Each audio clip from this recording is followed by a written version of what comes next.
கோவை ராமநாதபுரம் பகுதியில் உள்ள silk village கைத்தறி மற்றும் ஆராய்ச்சி பயிற்சி நிறுவனம் உலக தரம் வாய்ந்த ஆயுர் வஸ்தரா நேச்சுரல் டையிங் நிறுவனத்துடன் புரிந்துணர்வு ஒப்பந்தம் செய்து கொண்டது.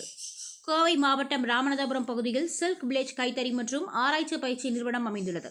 இந்த நிறுவனம் உலக தரம் வாய்ந்த ஆயுர் வஸ்தரா நேச்சுரல் டையிங் நிறுவனத்துடன் புரிந்துணர்வு ஒப்பந்தம் செய்து கொண்டது. இதன் மூலமாக கைத்தறி, விசைத்தறி உள்ளிட்ட நெய்தல் தொடர்பாக பல்வேறு பயிற்சிகளை மேற்கொள்வதுடன் கற்றல் திறனை மேம்படுத்த வழிவகை செய்ய முடியும்.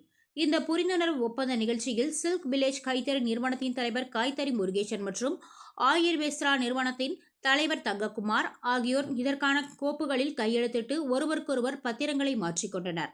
இந்த நிகழ்ச்சியில் சில்க் வில்லேஜ் நிர்வாக அதிகாரிகள் பழனிவேல், ராஜாராம், முருகானந்தம் மற்றும் சில்க் வில்லேஜ் நிறுவனத்தின் ஊழியர்கள் உள்ளிட்ட பலர் கலந்து கொண்டனர் என்பது குறிப்பிடத்தக்கது.